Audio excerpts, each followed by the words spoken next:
Bonjour à tous, j'espère que vous allez bien. Dans les derniers Jedi, le 8e épisode de la saga Skywalker, nous avons appris que Luke Skywalker s'était rendu sur Ahch-To avec plusieurs textes Jedi qu'il avait rassemblés. Bien que Luke comptait les brûler pour en finir avec les Jedi, Rey les récupéra et les étudia. Grâce au guide visuel de l'ascension de Skywalker, nous avons plus d'informations sur le contenu de certains textes Jedi. Je vous propose donc de découvrir tout cela aujourd'hui. Allez, c'est parti. Sur les différents textes Jedi de Luke Skywalker, seuls 4 sont nommés dans le guide visuel de l'épisode 9. L'Ionomika est un recueil des premiers comptes rendus d'exploration et de codification de la Force, comprenant 2 volumes. L'Ionomicum 1 et l'Ionomicum 2, est rassemblé par le maître Jedi et historien Riley Howell. C'est la première fois que ce dernier est mentionné, et pour cause. Riley Howell est un hommage fait à l'étudiant Riley Howell, qui était fan de Star Wars et qui a perdu la vie dans une fusillade.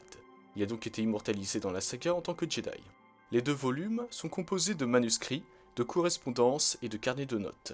D'après une rumeur, il y aurait même un 3e volume, ayant apparemment fait l'objet d'un scandale de contrefaçon, 300 ans avant la chute de l'ordre Jedi. Quoi qu'il en soit, les 2 volumes contiennent des passages rédigés à la main par des individus appelés dans le guide les sages originels. Passons au 3e livre bénéficiant d'un nom, le Ramagon. Le Ramagon est un célèbre ouvrage de référence dont l'original était censé avoir été détruit plus de 5000 ans auparavant. Cependant, il fut retrouvé par Luke Skywalker dans les ruines souterraines d'Ozus, une planète issue de l'univers légende sur laquelle l'ordre Jedi avait construit une bibliothèque. Le livre rassemble 4 contes qui expliquent de façon variée la genèse du cosmos, de l'espace et de la force, ainsi que les préceptes qui en dérivent. Le Ramagon comprend également une note indiquant le chemin vers Ahch-To, ainsi que des informations sur Exegol, dont une illustration détaillée d'un orienteur sith datant d'au moins 4000 ans. Donc oui, ça fait au moins vers 4000 avant bataille de Yavin que les orienteurs sith existent. C'est d'ailleurs grâce au Ramagon que Rey a pu découvrir qu'il faut utiliser un orienteur sith pour se rendre sur Exegol.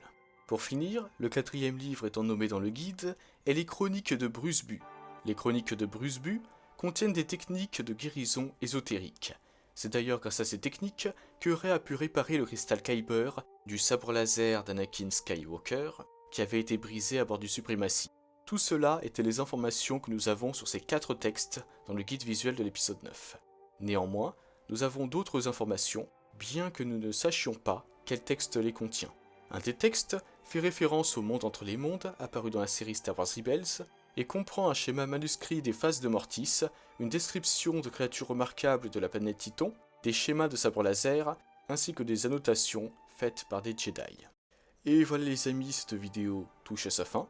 J'espère qu'elle vous a plu et qu'elle vous a permis d'en apprendre plus sur les textes Jedi de Luke Skywalker. Sur ce, je vous souhaite une excellente journée ou une excellente soirée.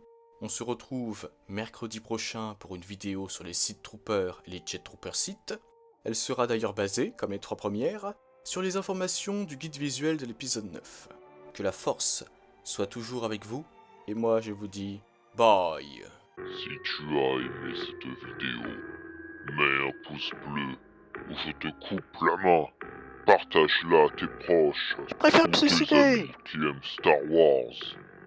Et abonne-toi Jamais. pour rejoindre l'Empire Galactique pour que nous puissions régner sur la galaxie.